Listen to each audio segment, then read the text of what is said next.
I'm going to be talking to you today about developing an education attainment policy for our higher earning healthcare organizations.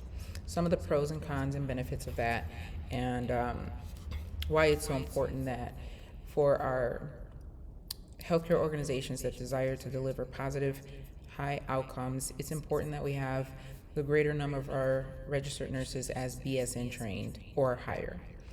So let's get started here. As we record this podcast, we'll be talking to healthcare administrators, nurses, and alike, just on the topic of how to get this started, factors that we need to consider before we do, and some ways that we can mitigate that to make sure that we're successful in attaining these numbers.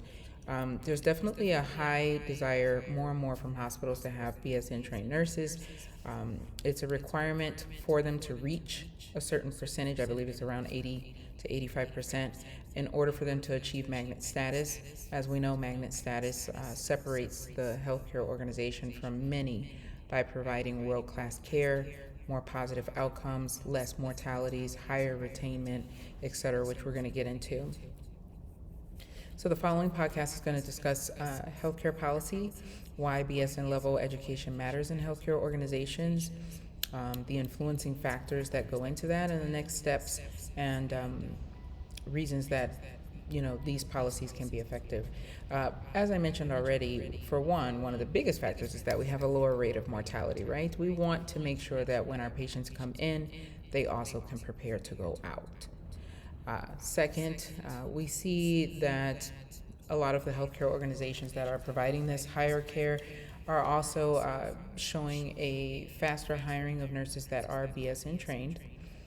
Research supports that by having a higher education to our nurses, we have better outcomes. It's just that simple. Lower odds of mortality, as I mentioned, failure to rescue is minimized. This is what we really want to see. Now, let's get into some of the factors that can influence internally how successful we are at that. All right, so our research supports that personal knowledge, beliefs, and attitudes are all going to be factors internally that can influence the success rate of that. Additionally, the desire for the student or the registered nurse to pursue further advanced roles, such as nurse practitioner, physician assistant, doctor of nursing practice, things of that sort, advanced practice nursing. If they do a career change or have a desire to work in a specific specialty, this can also influence the fortitude that one puts forth to becoming a BSN educated nurse. Now, research also supports that aside from the student or the nurse deciding to pursue that education, we also have to factor in those who are doing the educating of those nurses. That has a significant influence on the success of these nurses completing their BSN. And what are some of those factors? Well, when we break it down, often what can shape the environment of learning for both the instructor as well as the student, according to ITSE, is the values of the instructor, their beliefs, their attitudes, the teacher's orientation, perceptions, self-efficacies, personal experience, motivations, and then also understanding how to assess students and their progress in learning. We can spit information at people all day long, but if we don't have a way to assess how much they're actually retaining and then what they can actually apply, various learning styles that are factored in, then we could still fall short of the goal. So these are some of the things that we want to keep in mind. Now, external factors are also important to take in consideration. What are they? That would include cultural deprivation. We have various underserved and undermined populations that do not have the same access as others. So we would want to be aware and also look at how we could mitigate that to make sure that's not an unnecessary barrier, but nevertheless, it is an influencing factor. Material deprivation. A bachelor's degree of nursing can cost anywhere from $50,000 to $150,000 depending on where you school. And of course, there's exceptions to this, outliers to this, community colleges that offer it for less, private institutions that offer it for more. However, and accelerated programs. But in general, we have a lot of programs that fall in that range. And that's not always feasible for all of our nursing grads. So material deprivation can definitely be an influencing factor. We have administrative challenges, just the know-how to apply for a program, enter, or students that are overwhelmed with how many choices they have and what's going to be the best fit for them. So of course, having some good mentorship or a team that's dedicated to helping walk them through those choices and narrow them down could definitely prove to be very beneficial in the goal of education attainment policy. And then we have familial challenges. As a first generational student myself, as well as others, not having the familiarity within the family structure and unit and culture can also be an influencing factor. In some cases, they don't receive the encouragement or support that's adequately needed. And in other cases, it could be the opposite, where they're receiving a lot of pressure. Either way, this is a unique demographic that may require some special handling to assist. We have environmental factors. Even once a student does decide to pursue, there's no doubt about the fact that they need to be able to access an environment that has limited distractions, limited noise, restroom facilities, great internet, a desk, good lighting, good temperature control, so that the focus is really on absorbing the material. And then mentorship. We don't want to underestimate the value of good mentorship. And there's levels to this, depending on where you are in your journey. We have entry-level mentorship. Some just need a couple of pats on the back or a small touch here and a small touch there, and they're able to carry the rest. And then you have other students who really need a full overhaul because of what they've had to overcome already, or what's lying ahead, or challenges that could be going on in their lives that just require a deeper approach. So having those things involved are definitely factors that can influence, or if they're not involved. We have barriers and risks. So let's talk about that for a second. Of course, these are going to vary from person to person.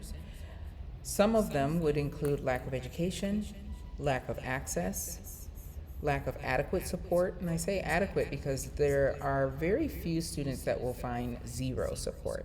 They'll either have it with their employer, with their family, financially, or in some pod, spouses, mates, children.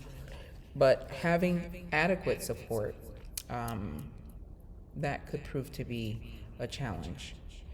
Lack of knowledge or direction, and understanding the impact that this can have to your health. Pursuing additional education, though it does provide lots of benefits, can provide extra stress, and that needs to be managed accordingly. But on the flip side, research supports that those who don't graduate from high school, they actually live on average 9 years less of a life expectancy than someone that has graduated high school. And these numbers only climb more when we talk about higher education. There's benefits. So despite the risk, we also have benefits. We find that those that do pursue higher education or pursue a BSN instead of a RN benefit from improved health. Over long-term work history, they tend to show a higher income. They have lower odds of unemployment. Their health insurance is usually less because they are inclined to have better health overall. Psychological and social benefits are also a part of those that do choose to pursue a BSN. They have better social and cognitive skills, and they're just more likely to succeed in advance of their career. Attaining the BSN opens up the door, as we spoke of earlier, to pursue advanced practice degrees such as nurse practitioner, doctor of nurse practice, PhD. A lot of additional doors do open, or specialties. That's something that we want to keep in mind too. Now, outside of internal and external factors are contextual factors. Contextual factors is what an epidemiologist would say affects both education and health. Okay, so Some of those would include adverse childhood events. We don't think about the fact that how a person was raised could definitely have a major impact on brain development, social, emotional, and cognitive development and skill sets. Additionally, would be parental and maternal health, stress, an immigrant status, and the support for it, gender, socioeconomic status. So, we do well to note that having these different factors involved can definitely factor and have a impact on the success of someone pursuing additional education. So what are some of our goals? Obviously, we want to have some goals, some SMART goals here that are measurable, that we can be accountable for, that have a time. And once this attainment policy is put in place for BSN level educated nurses, we know where we're headed with this type of policy. So some of those goals would include making the education more affordable. Having a great tuition reimbursement policy and program in place is a huge incentive for many of our RNs, LPNs, STNAs to grow to the point of being a BSN trained nurse. Having stable and predictable education policies so that it's fair and employees know what they can expect if they do choose to pursue this. We can also increase dual credit opportunities, such as CEUs, when a student has the opportunity to take care of their regular maintenance to their current certification level with ease, or if it's employer assisted, this makes it a lot easier for them to be able to focus their attention on external educational pursuits and pursuing that BSN level. Providing additional resources for diverse and underprivileged population groups in this regard will also prove beneficial. We want to make sure that we understand fair is not always equal. Equal is not always fair. There are different population groups that would benefit from some additional support because they do not have the same access, knowledge, or education as other demographics may have. Creating a plan to fund the successful program, excuse me, and ensuring that graduates can meet workforce demands. Obviously, taking on the additional load of completing a degree program, while many of our registered nerds are already working full-time, raising families, etc., we're going to want to make sure we're a schedule-friendly environment, that we're not working against our students, but rather looking for a way to accommodate schedules and the like that can support that student pursuing this additional education while working to live.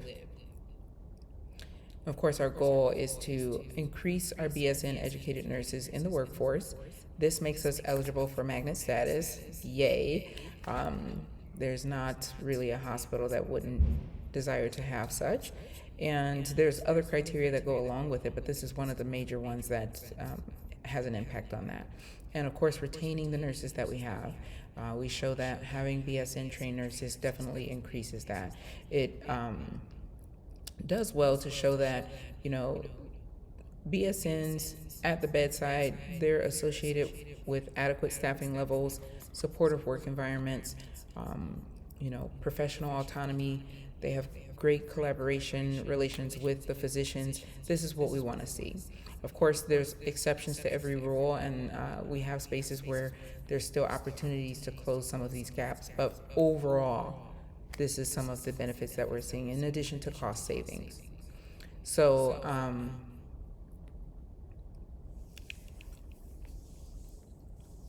for the most part, what we're seeing is a win-win.